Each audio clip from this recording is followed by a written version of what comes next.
Olá pessoal, sejam bem-vindos de volta ao Cast dos Espíritos, um podcast segundo o Espiritismo. Muito bom ter vocês de volta aqui para o nosso episódio número 4. Hoje o nosso tema é sobre a vida como um bem de consumo, a emergência de um novo materialismo, sobre como evitá-lo.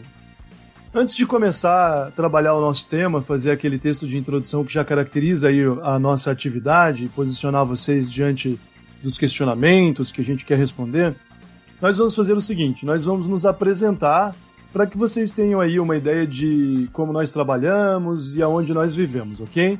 Então a nossa equipe é composta por 4 membros, o Luiz fica lá na edição, eu, o Valdir e o Dayan fazemos a apresentação dos temas e a gente espera aí no futuro ter convidados para trazer mais informações para vocês. Vocês já sabem, meu nome é Rodolfo, eu sou vice-presidente de um centro espírita aqui na cidade de Porto Velho, em Rondônia. E além de dirigir o SEAC, o Centro Espírita Allan Kardec de Porto Velho, eu tenho aí um trabalho como palestrante e instrutor dentro do Espiritismo já há bastante tempo. Além disso, claro, falando um pouquinho aí da minha vida pessoal, eu sou professor de filosofia na Universidade Federal de Rondônia e já há mais de 10 anos trabalho temas como ontologia e epistemologia. E aí tenho tentado usar minha experiência como pesquisador e professor para trazer um conteúdo com mais qualidade, mais refletido para vocês. Agora eu vou passar a bola aí para o Valdir, para que o Valdir fale um pouquinho sobre o trabalho dele também.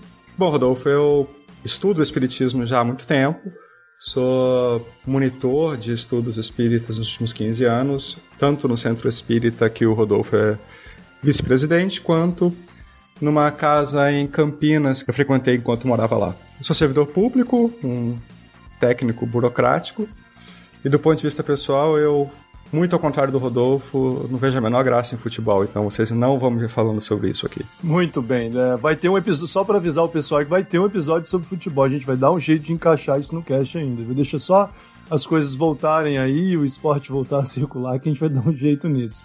Dayan, fala um pouquinho pro pessoal sobre a sua relação com o Espiritismo aí, rapidinho, então. Bom, meu nome é Dayan, bom dia, né? Boa tarde, boa noite para todos. Eu trabalho com Espiritismo já também há muitos anos, desde a minha meninice, que eu tenho contato com o Espiritismo. Eu sou coordenador do PASSE do Centro Espírita Allan Kardec, também sou palestrante na casa. Sou também um dos monitores do ESD, né? Especialmente os trabalhos com mediunidade. Muito bem, então o pessoal pode ter aí uma ideia das nossas atividades dentro do Espiritismo. Então a gente agradece muito aos ouvintes e a preocupação de vocês, a atenção, e vamos dar início agora ao nosso episódio.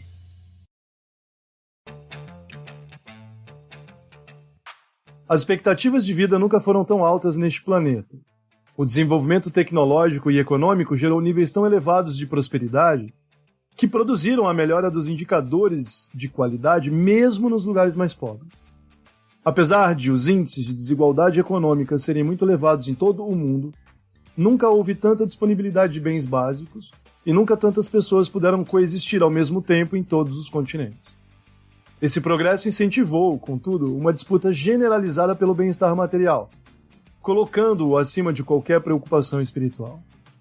Ideias como a de crescimento econômico constante, eficiência a qualquer custo e sucesso pessoal invadiram lares e consciências individuais, se transformando no mote do nosso tempo. Os sintomas de esgotamento espiritual já são bastante visíveis por toda parte.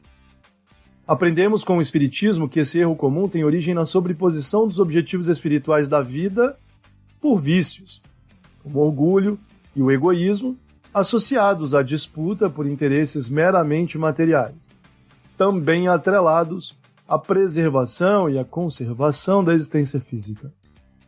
De modo a evitar as piores consequências desse grave engano, tanto para a evolução individual quanto para a evolução coletiva, como distinguir entre o que é um direito justo e o que é um abuso?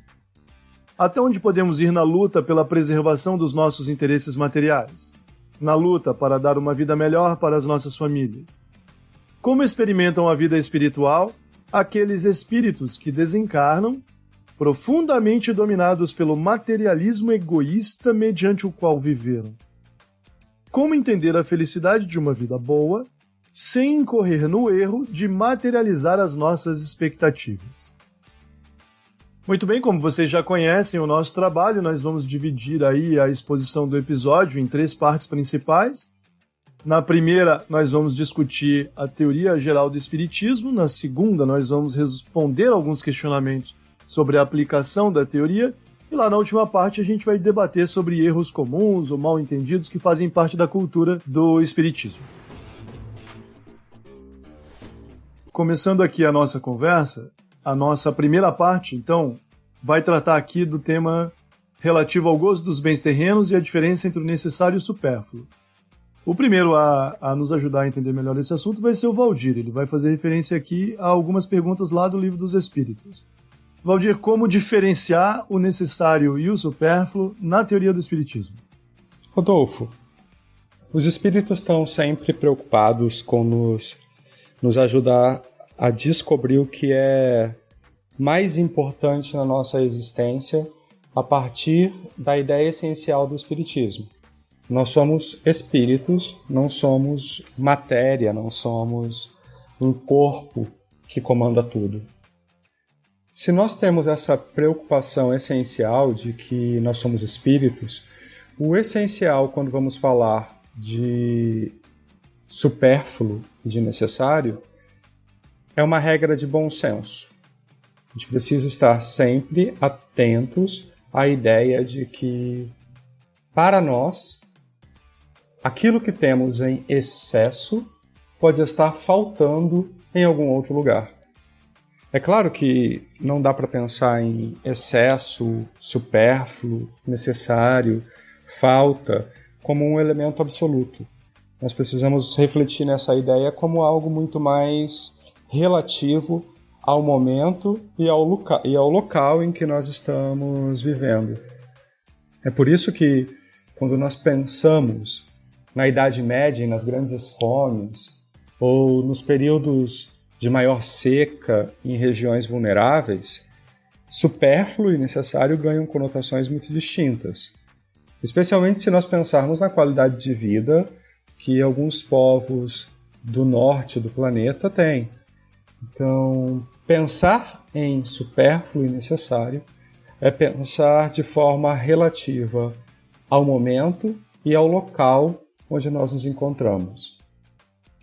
E é necessário que, para que essa medição possa ser feita de forma mais justa, que nós tenhamos a preocupação essencial de que somos, hoje, capazes de intervir na vida planetária de forma muito mais profunda e muito mais eficiente do que fomos em outros momentos da existência.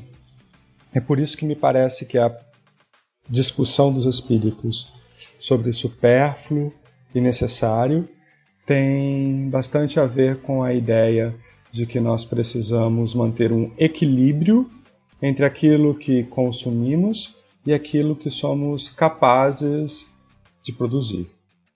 Ok, então, pelo que eu consegui entender aí, a gente não vai conseguir escapar mesmo daquela boa e velha balança, onde a gente tenta produzir, por meio de uma conta usando a razão, aquilo de que a gente tem real necessidade e aquilo de que a gente não tem real necessidade, e tentar evitar excessos no acúmulo do supérfluo, certo?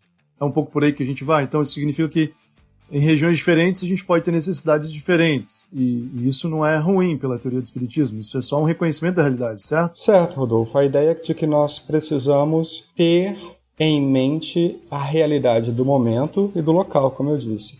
Então, é óbvio que você não vai exigir de uma sociedade economicamente mais desenvolvida e com laços de estabilidade e equidade mais fortificados, que eles tenham necessidades materiais de comunidades que ainda vivem um desequilíbrio democrático, econômico, um desequilíbrio de forças e de possibilidades entre os membros da população.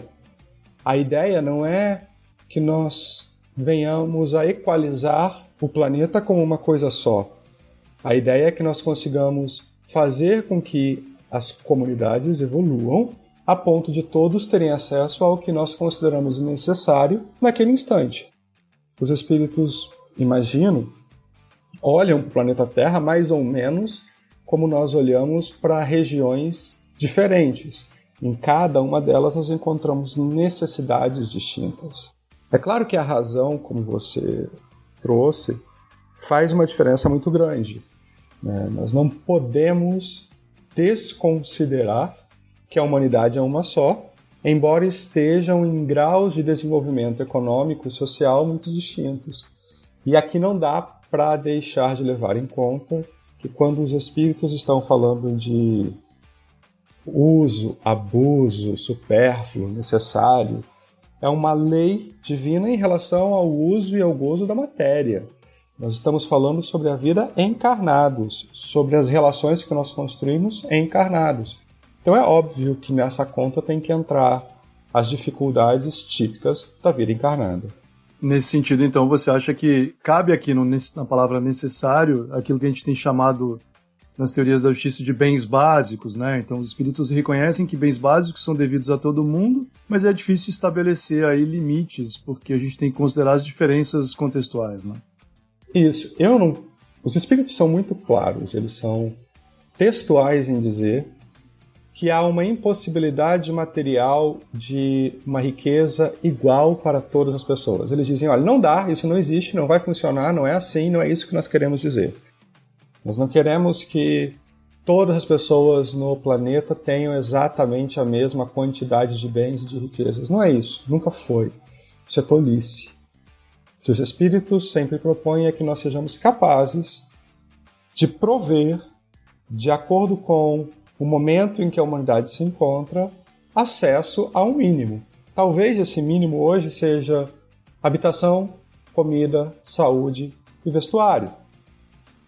Ah, mas o que é uma habitação para um nórdico rico e o que é para um africano subsaariano são coisas muito diferentes. São, mas levadas em consideração as relações locais, dá para saber que nenhum dos dois lugares cumpre essa regra. Tem gente morando na rua em ambos. É claro que a vida no norte da Europa tende a ser materialmente muito melhor do que a vida na África subsaariana.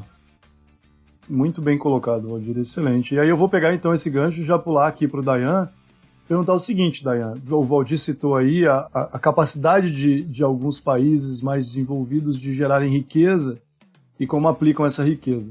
Mas isso existe também no Brasil, né? Onde algumas pessoas muito ricas detêm uma quantidade enorme dos recursos materiais. O que a teoria do espiritismo tem a nos dizer sobre a utilidade da riqueza e o que ela considera a verdadeira propriedade? É o seguinte, não só a riqueza, mas também a pobreza, elas são tidas como provas, né? As pessoas costumam dizer que a riqueza é uma dádiva, né? Que recebe e tal. Mas não é bem assim. Tanto a riqueza quanto a pobreza, portanto, como eu já adiantei, elas são provas, e são provas bem difíceis. Só que a riqueza, ela tende a ser ainda mais difícil porque ela tem muitas, vamos dizer assim, armadilhas nas quais o espírito pode cair. Porque a riqueza, ela excita o orgulho, excita o egoísmo, ela abre as portas para nós de uma vida sensual. Então, cair nas tentações da riqueza é muito fácil. Ocorre o seguinte, a riqueza ela não é por si só uma coisa nem boa nem ruim. Ela vai ter a natureza, ou ela vai ser boa ou ruim, conforme a destinação que nós dermos a ela. Então, o problema não está na riqueza em si, mas no uso que se faz dela. Mais especificamente do abuso. Porque na medida em que nós abusamos, nós vamos sofrer, obviamente, as consequências dos nossos atos. Valdir já deixou isso aí muito bem claro. Só que a riqueza, quando ela é muito bem empregada, e tem sido assim ao longo da história, ela garante o progresso da humanidade. Então esse é um aspecto muito importante. Por isso eu reforço, ela não é boa nem ruim. Bom ou ruim será o emprego que nós fizermos dela, né? E como o Valdir já adiantou, as pessoas elas não são, obviamente, igualmente ricas, porque a riqueza ou a pobreza elas estão relacionadas com as necessidades momentâneas do espírito. Pode ser que naquele momento da sua evolução ele necessite reencarnar numa condição de necessidades materiais. e no momento seguinte pode ser que para ele o mais adequado seja vir, né, até para ser mais rigorosamente testado, numa condição materialmente de abastança. Então não há, portanto, ou melhor dizendo, essa distinção, portanto, entre ricos e pobres, elas existem em virtude das próprias necessidades do espírito, né? E com relação à verdadeira propriedade, bom, essa aí não é muito difícil de responder, porque sendo o espírito um ser imaterial, nada do que é material, de fato, importa. Então a única coisa que é nosso, a verdadeira riqueza que nós podemos acumular, vai ser o desenvolvimento da nossa inteligência, são os conhecimentos que a gente adquire ao longo das existências, né? Enfim, as qualidades morais. No mundo espiritual, a única coisa que importa são as virtudes e os bens que o espírito pratica. Portanto, qualidade moral, eu diria, é a maior riqueza que nós podemos angariar. Entendi, Day, mas assim, deixa eu te fazer uma outra pergunta rapidinho, só para esclarecer um ponto aqui. Lá nesse item 9 e 10 do Evangelho, os espíritos dizem assim, a verdadeira propriedade na Terra, a aquisição justa da propriedade, é quando a sua aquisição foi feita a partir de um trabalho justo e não ofende o direito de mais ninguém. Aí, só para poder completar aqui esse ponto, o que você acha, por exemplo, quando o indivíduo acumula propriedade até um ponto em que naturalmente vai faltar para outras pessoas? Por exemplo, terra, né? A gente tem a aquisição de enormes quantidades e quem tem muito, obviamente, não vai ter para os outros. O que você acha desse ponto com relação ao espiritismo? Você reencarnou, você é um herdeiro, você tem muito dinheiro, e você tem muitos bens materiais, e o puro e simples fato de ser proprietário de muitos desses bens deixa outras pessoas sem. O que você acha? Olha, Rodolfo, essa é uma pergunta, obviamente, muito difícil, né? Mas nós temos que observar os sistemas sociais que nós estamos imersos, né? Infelizmente, e o nosso, por exemplo, né, o brasileiro, ele é extremamente danoso, porque nós temos uma diferença aí muito grande, né, entre ricos e pobres, enfim. Essas situações, elas não são moralmente justificáveis e elas nem são materialmente sustentáveis, porque ela cria, né, essas diferenças muito grandes, elas criam tensões. E nós vamos exceder, obviamente, o limite do necessário e começar a acumular um supérfluo. Mas isso nem sempre é muito fácil de se identificar, certo? O ideal aqui, me parece, e os espíritos dizem isso, a pessoa precisa ser sensata o suficiente para perceber quando ela tem demais, né? E não, vamos dizer assim, e não ir além, exceder esse limite de modo a, obviamente, usurpar as possibilidades dos outros também terem acesso a esse mínimo. Então, a sensatez e a experiência daqueles que, obviamente, estão trabalhando e buscando acumular é que devem nortear as suas ações, porque isso é, obviamente, extremamente maléfico. E na medida em que, embora eu não tenha a intenção direta de prejudicar o outro, mas eu trabalho de um jeito tal que eu só tenho essa finalidade de acumular os bens e que isso vai retirar a possibilidade do outro de ter acesso a esses bens, haverá consequências, obviamente, para os meus atos. Embora não querendo fazer o mal, eu impedi que pudesse ser feito o bem. Então, como o sistema de ação e reação, de causa e efeito, né, de atos e consequências, eles funcionam sempre, ainda nesse caso, haverá, portanto, responsabilidade para aquele que acumula demais excessivamente e impossibilita os outros também de terem acesso a esse mínimo necessário.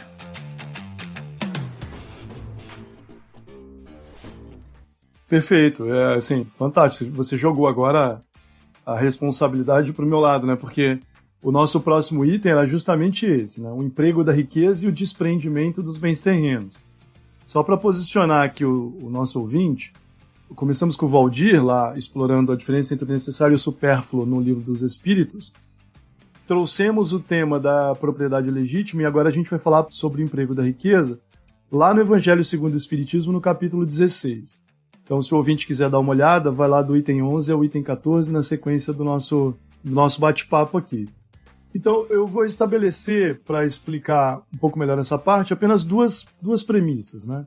O que os espíritos nos dizem sobre esse assunto é o seguinte: sob qualquer circunstância, a posse de recursos materiais é útil para a realização de obras e fazer o mundo progredir. Essa é a sua finalidade.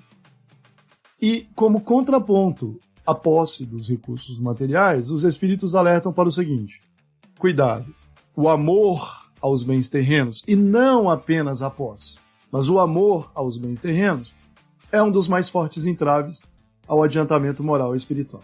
Então a gente vê aqui, corroborando, né, assim, mantendo a linha daquilo que o Valdir e o Dayan estabeleceram, que o planeta abriga uma comunidade gigante de espíritos encarnados e desencarnados. Embora estejamos todos no mesmo barco, temos diferenças de capacidades, de habilidades e de interesse, sobretudo.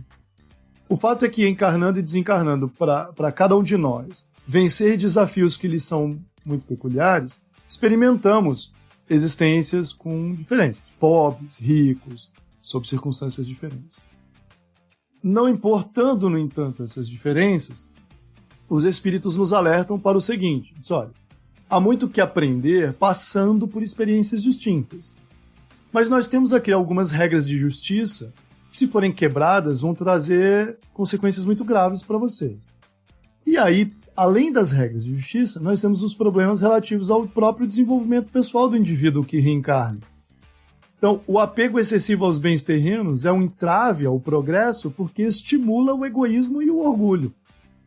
E estimula de um modo que se torna uma prisão para a pessoa.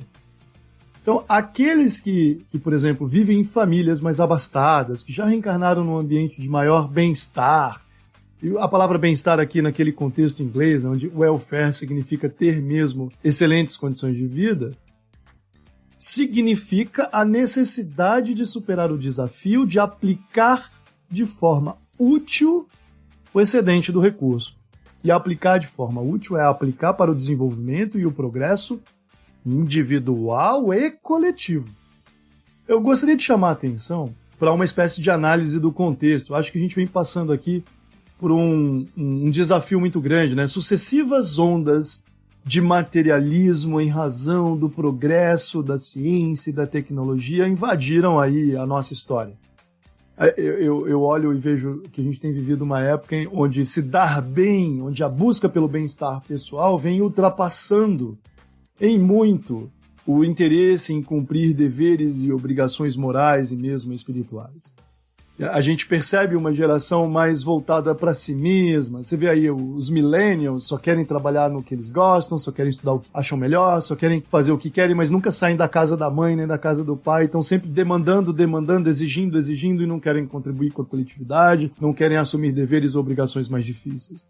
Isso é um problema sério porque o bem-estar material em sociedades ocidentais, por exemplo, como mais do norte, mas em muitos lugares do Brasil também, fazem com que a gente tenha a ilusão de que a vida tá boa, de que as coisas vêm pra gente sem muito esforço, de que a gente pode usar e abusar dos recursos como quiser.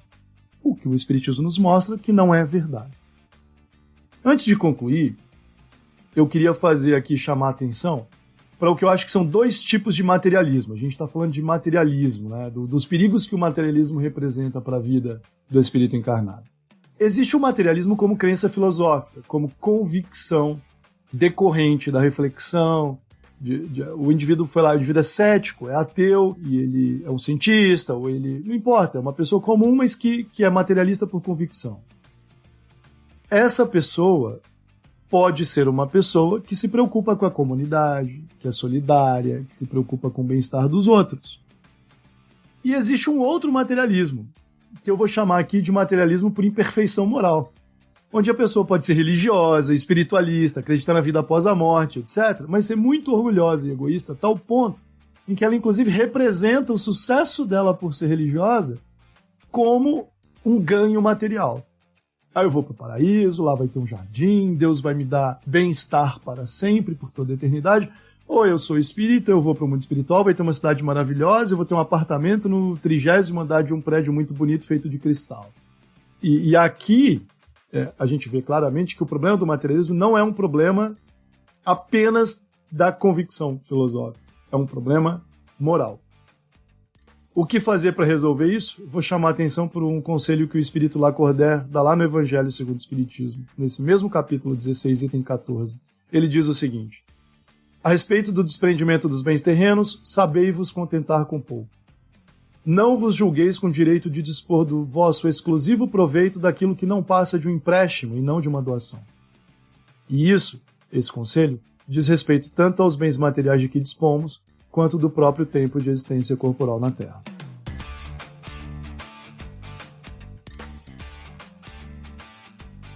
Perfeito. Vimos aí, então, a diferença entre o necessário e o supérfluo, as condições para o exercício da propriedade de modo legítimo, enquanto o indivíduo está encarnado. Vimos aí os perigos que o materialismo representa para a gente, e agora a gente vai dar uma olhada, a gente vai tentar responder algumas perguntas que aplicam na prática os elementos que nós vimos aí na parte anterior. A primeira pergunta que eu vou fazer é para o Valdir. Valdir, olha só. A ignorância acerca da realidade espiritual quando a gente está encarnado no mundo é culpa do corpo? Por que é mais difícil para alguns do que para outros se livrar dessa ignorância? Olha só, Rodolfo. Nós somos indivíduos que são bastante diferentes uns dos outros. Nós temos uma história espiritual. Para ser muito curto, muito direto nessa resposta, a inferioridade de cada um é a razão pela qual o sujeito tem dificuldade para enxergar a existência de forma menos material. Isso não tem relação com aquilo que você havia dito antes do cara ser um materialista que não um materialista religioso. Essa sua distinção foi extremamente importante. Então, a resposta simples é: o cara é um espírito ainda em estágio muito elementar, muito primário de evolução. Para ele, tudo o que ele consegue enxergar é a matéria. Ele não consegue se desvincular dessa ideia de que o mundo existe além dessa realidade onde ele está inserido. Aí deixa eu te emendar a seguinte pergunta, então. Vamos supor aqui que a gente está falando de uma pessoa, sei lá, extremamente virtuosa, perfeito? Ela trabalha bastante pelo próximo, ela ajuda as pessoas, ela tem uma preocupação coletiva, está muito acima dos interesses individuais e egoístas. Mas ela é cética com relação à existência da vida espiritual.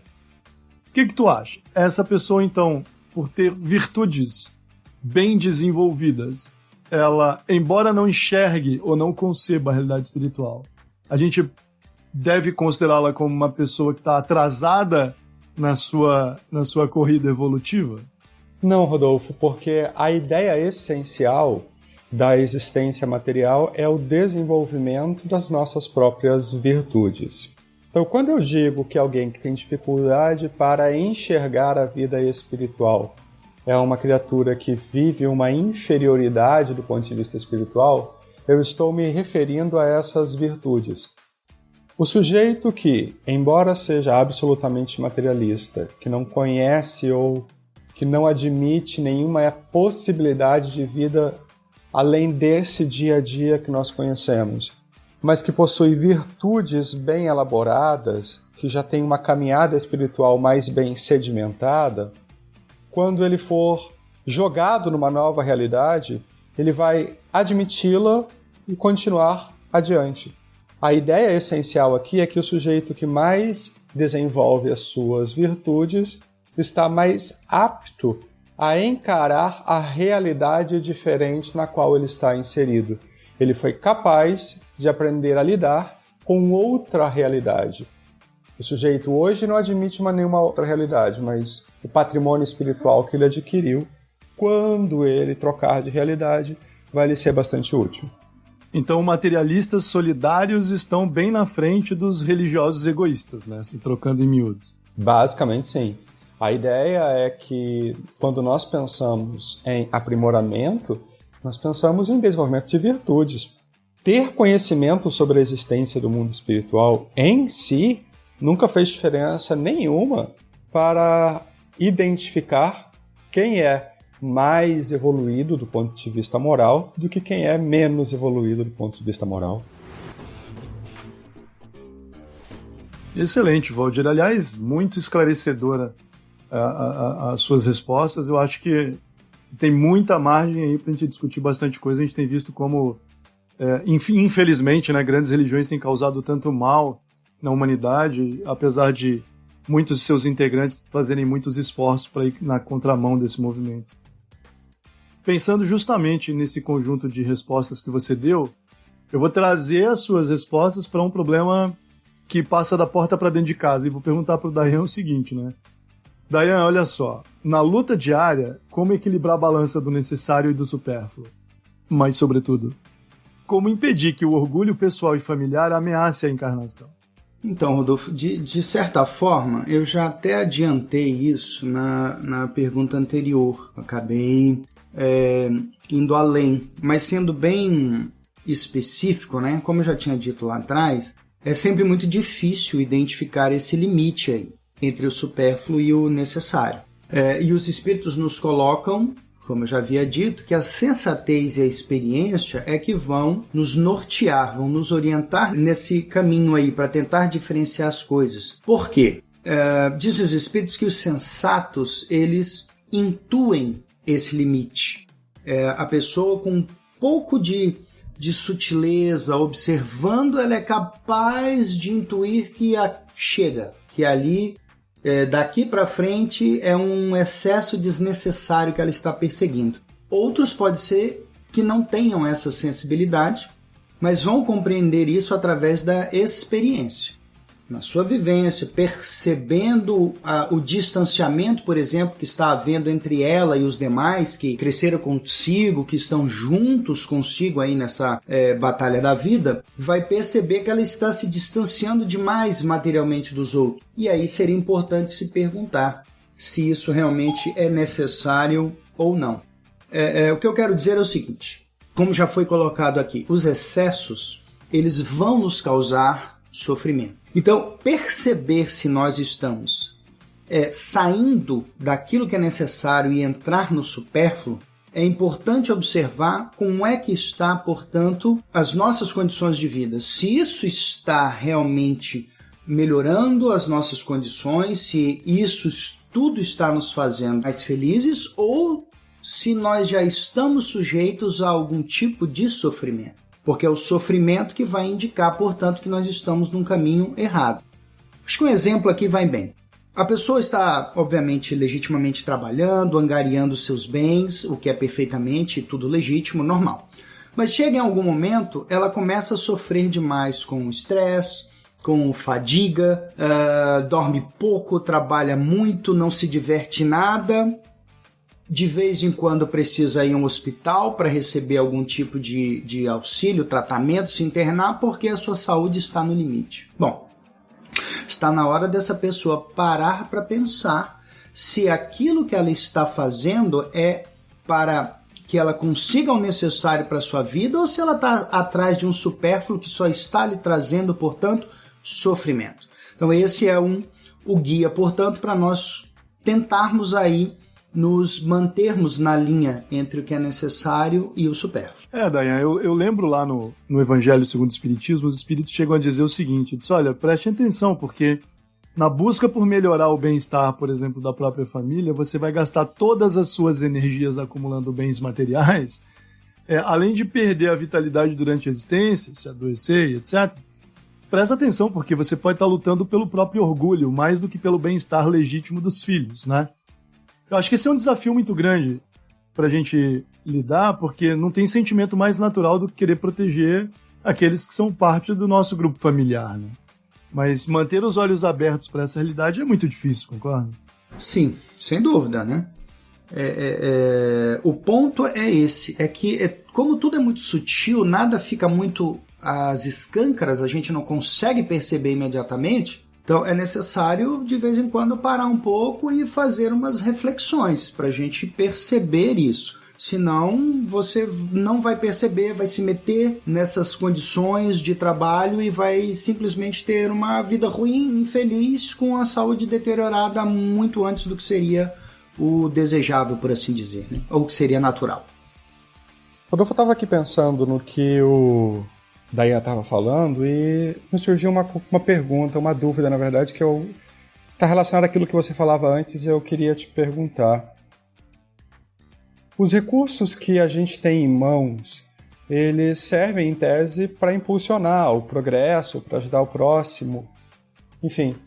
Mas, considerando que a gente fala do espiritismo, o que é esse próximo que o Lacordaire falava antes e que a gente está pensando hoje?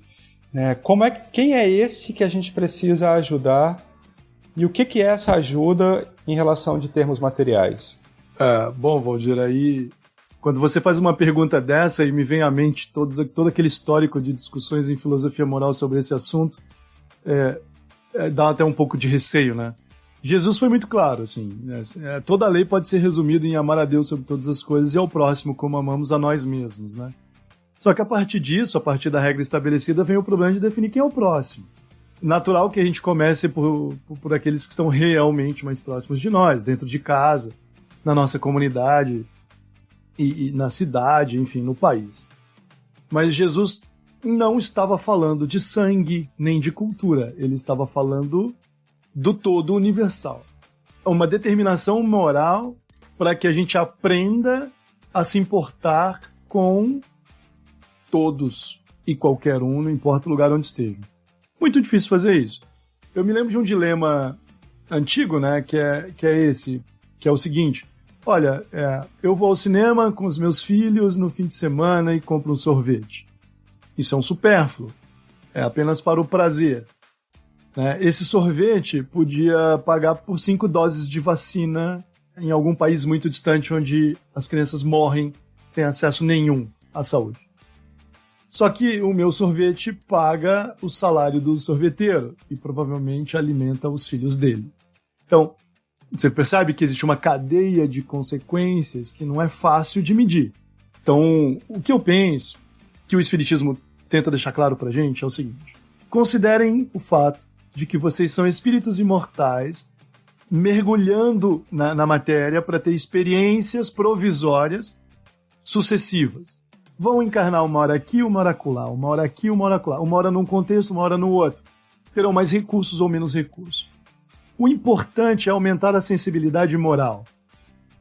A partir do local onde vocês estão, progressivamente abrir os olhos para enxergar a dor e o sofrimento daqueles que precisam de ajuda. Começando pelos que estão mais próximos, mas ir ampliando a capacidade de enxergar aqueles que hoje são invisíveis aos seus olhos. Às vezes isso acontece no prédio onde você mora, na escola onde você estuda, no local onde você trabalha. Você não presta atenção no zelador, não presta atenção na pessoa que faz a limpeza do seu ambiente. Isso acontece nos serviços públicos da cidade, está acontecendo agora na pandemia, onde tem técnico de enfermagem e enfermeiro sendo atacado nas ruas, o que é um absurdo completo. Aos poucos, a gente vai desenvolvendo a capacidade moral de ampliar a nossa visão. Mas isso não significa que o sofrimento daqueles que estão mais longe da gente agora deva passar despercebido a nossa sensibilidade. Então, cabe a cada um fazer um juízo honesto das reais possibilidades que tem, de, ampliando a sua capacidade de prestar atenção, tentar, na medida das forças, ajudar a quem for possível.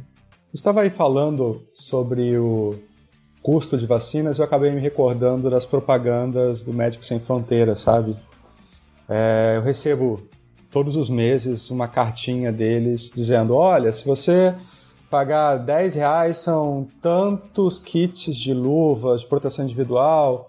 Dependendo do momento da crise de saúde no mundo, você recebe uma carta específica dizendo, com aqueles poucos reais que você vai gastar com outra coisa, como você poderia ajudar a instituição. Eu fiquei aqui pensando, Rodolfo, como nós nos preocupamos tanto dentro do Espiritismo com a ideia de caridade, o que você acha disso como estratégia de caridade material? As doações para esse tipo de instituição? Olha, Valdir, eu acho o trabalho do Médicos Sem Fronteira fantástico. Eu acompanho muito não só o trabalho deles, como de algumas outras organizações. Acho fantástico o trabalho de missionários que se espalham pelo interior das regiões mais remotas do mundo para auxiliar essas pessoas. Eu acho um estímulo, um incentivo. Eu acho que eles apontam uma bandeira no alto da montanha, sobretudo atingindo a sensibilidade de pessoas que não enxergam nem o que acontece perto delas. Então, eu contribuo com o Médicos Sem Fronteiras, eu mostro para os meus filhos os relatórios, os programas, eu acho fantástico. É importante observar, contudo, que aquilo que a gente vê na televisão pode estar bem aqui do lado, né? A gente, por exemplo, mora numa região subdesenvolvida do Brasil. Então, bom, o Brasil inteiro como um país é bastante subdesenvolvido ainda. A gente tem mais de 40 milhões de pessoas na miséria. Então é muito provável que aí do lado de onde você ouvinte está, existam pessoas passando por esse tipo de necessidade. Aí eu acho que a força do trabalho de organizações como essa que você citou é o de chocar a nossa sensibilidade. E quem sabe doando para comprar vacinas em algum país a 10 mil quilômetros daqui, a gente se sinta um pouco mais estimulado para prestar atenção, às vezes, no vizinho de porta. Ou no trabalhador que está aqui em volta da gente e que está sem comida ou condições agora para cuidar dos próprios filhos e estender a mão para eles. Eu acho que é disso que se trata. Eu acho válido, acho essencial, qualquer esforço de auxílio material é fundamental, mas lembrando, o importante é que esse esforço transforme a nossa capacidade de prestar atenção no sofrimento alheio. Transforme a nossa capacidade de melhorar a nossa sensibilidade moral. E aí, pegando o gancho dessa resposta, a gente está indo um pouco longe aqui no nosso episódio, o tema é fascinante, né? Nós vamos pular agora para a parte final, onde nós vamos discutir aqui um erro muito comum, um mal entendido que vem durando na própria cultura do espiritismo como movimento, né? Eu vou perguntar para vocês dois, vai ser aqui essa parte final do nosso trabalho vai ser na forma de debate, que é a seguinte: é uma provocação, e uma provocação necessária. O Allan Kardec foi claro ao questionar a história do cristianismo como instituição, então as igrejas e etc. E disse o seguinte: olha, essa ideia de que fora da igreja não há salvação é um absurdo. Primeiro, porque a salvação como um juízo final, momento final da existência, não existe.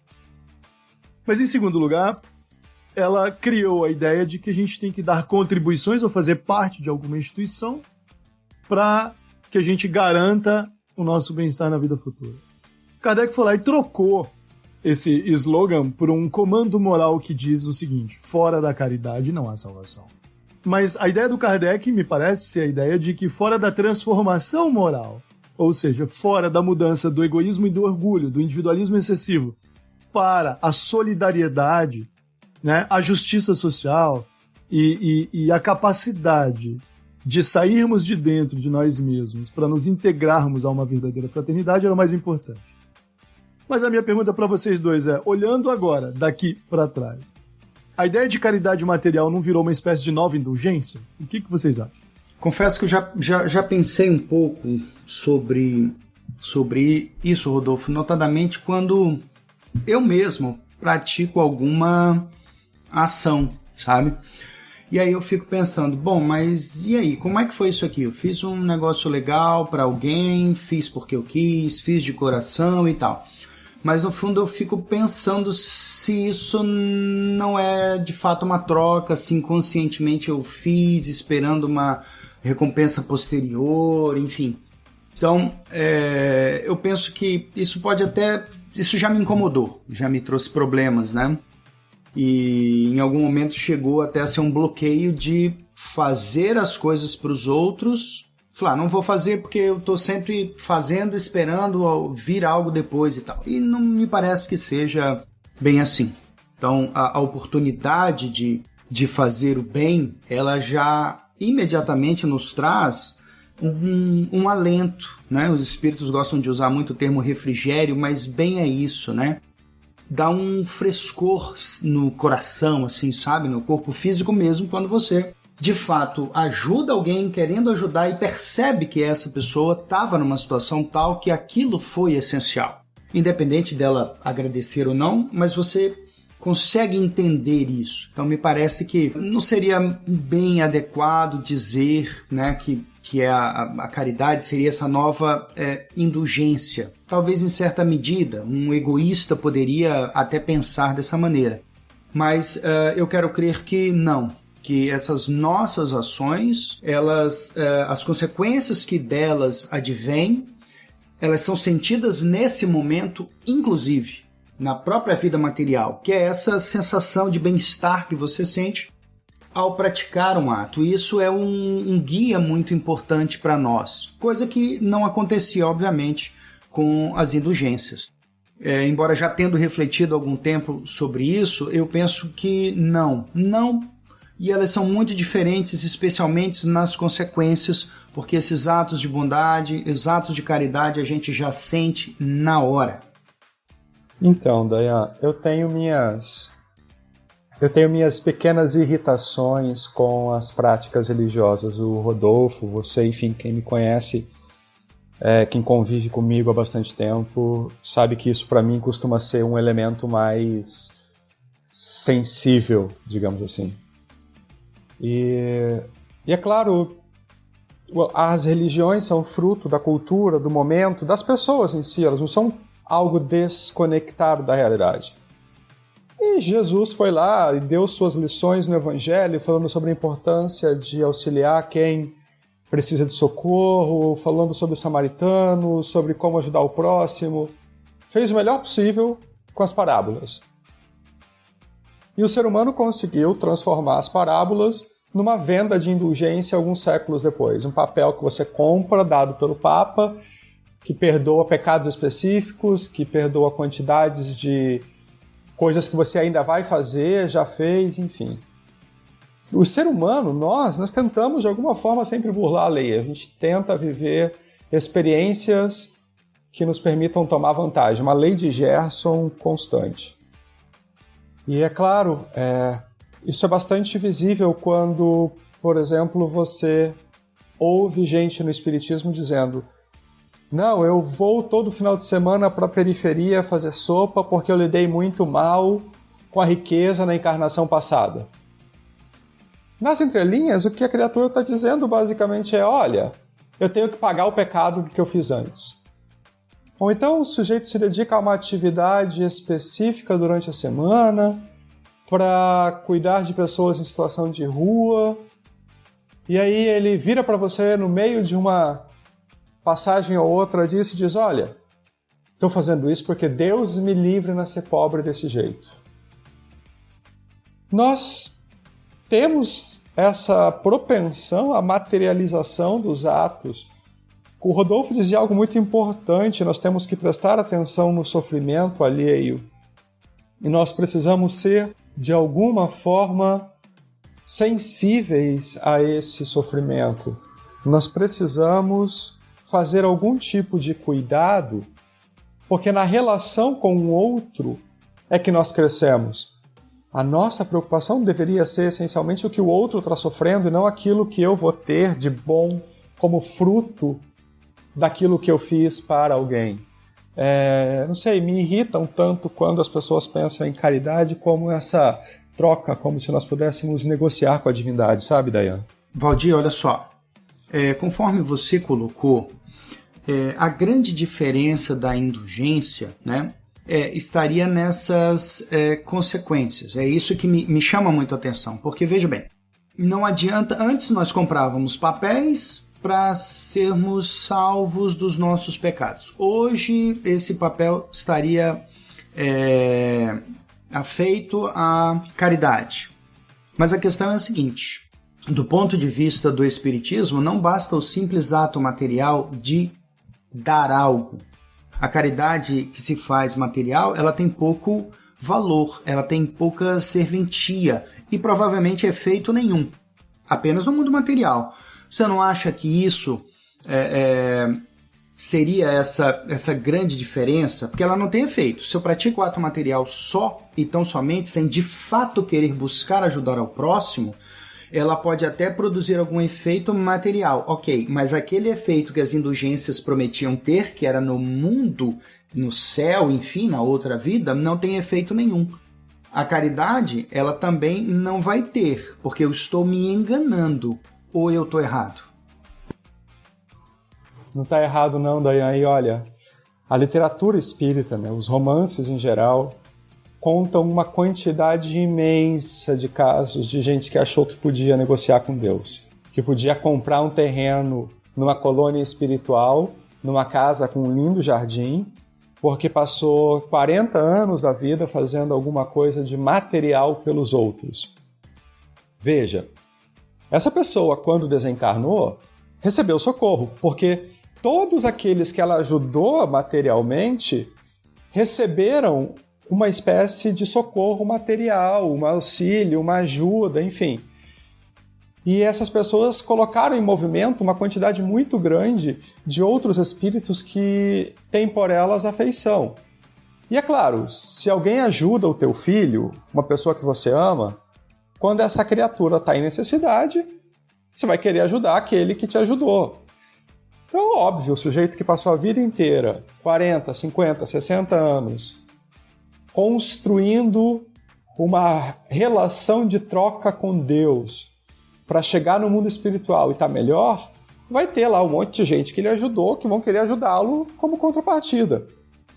Mas o fato é que esse indivíduo não se melhorou porque doou algo. Ele vai continuar lá tendo as mesmas angústias, os mesmos sofrimentos, as mesmas decepções, as mesmas necessidades evolutivas. Vai ter que voltar e começar do zero de novo. Ou quase do zero. Então, quando nós pensamos no Espiritismo e na caridade como salvação no Espiritismo, nós estamos preocupados com a nossa evolução, com o desenvolvimento das nossas virtudes, não com uma casinha para ter onde se esconder quando a gente voltar para o mundo espiritual.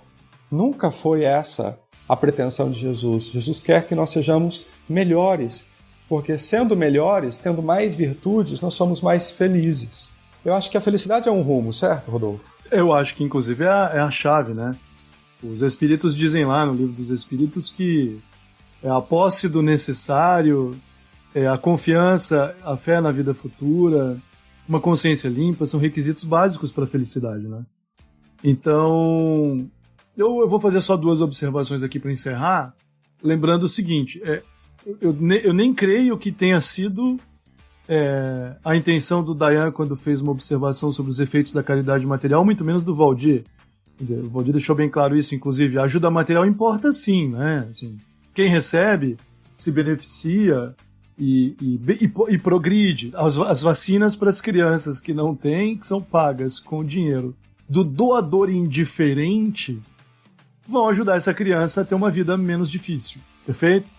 Isso sim. Mas o fato é que nós estamos aqui discutindo o plano das intenções, da vida íntima do espírito.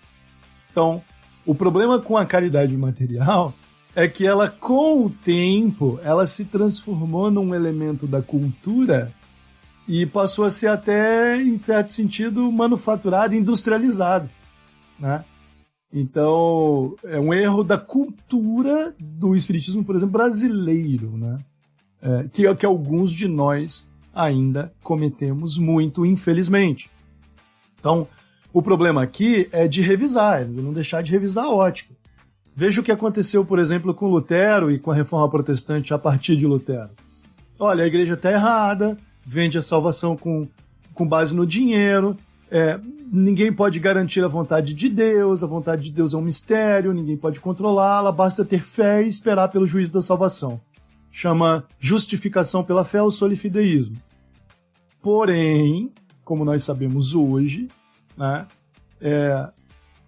é um outro erro tratar de forma radical a importância de trabalhar pela melhora do mundo. Por quê, Valdir? Né? Acho que esse é o ponto da sua observação fantástico. Porque é para o mundo que a gente vai voltar.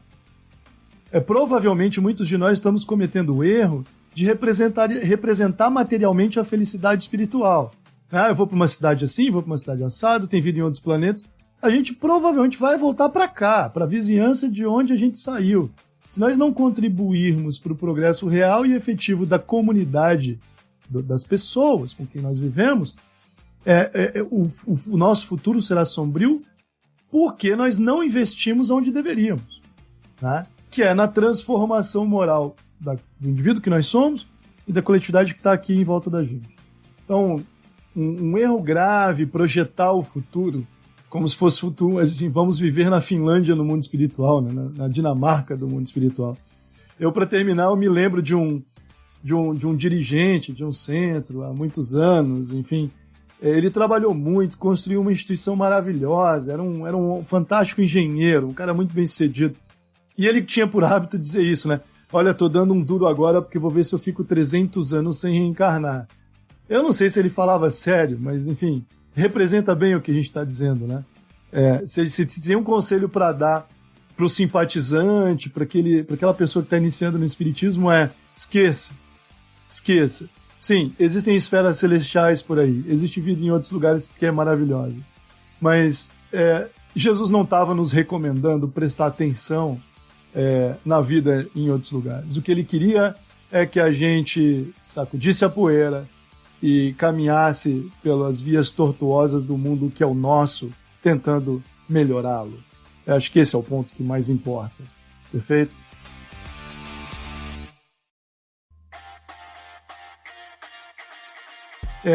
Eu queria agradecer muito vocês dois, queria agradecer muito o Luiz, que está aí na edição do programa. Se vocês quiserem dizer um até logo aí para os nossos ouvintes, fiquem à vontade. Rodolfo, foi de novo um momento prazeroso estar falando sobre o Espiritismo. Obrigado pela oportunidade, Luiz. Você tem aí suado bastante em cima dos nossos erros técnicos para tornar mais bem audível a empreitada. Valeu mesmo. Dayan, Rodolfo, saudade de vocês por causa dessa pandemia. Galera, valeu, foi mais uma vez muito bom, acho que rendeu bastante, muito esclarecedor aí esse episódio. Eu quero apenas deixar o meu tchau aqui então para todo mundo. Muito bem, vou reforçar os agradecimentos ao Luiz que está nos bastidores aí. O trabalho de editar um podcast é bem complicado, é bem mais complicado do que a gente podia imaginar. Vou deixar para os nossos ouvintes aí, mais uma vez, a referência para nos seguir lá nas nossas redes sociais. A gente está no Instagram e no Twitter. E você pode também compartilhar o podcast, que além do Spotify está hospedado lá no iTunes, na plataforma de podcasts do Google vai estar em breve, e também está no Deezer. Outra recomendação é a seguinte: se você chegou até esse ponto e gostou, além de compartilhar, ensina aí o pessoal em casa a ouvir o podcast. Ensina a abrir, a ver como é, uma mídia ainda muito nova e pouco conhecida no meio espírita, por exemplo, tá? Muito obrigado a todos vocês. Deixe suas perguntas, mande dúvidas pra gente lá, pode ser pelo direct do Instagram, no Twitter mesmo, e participe conosco da formatação do próprio canal, do próprio cast, mandando aí suas sugestões. Muito obrigado.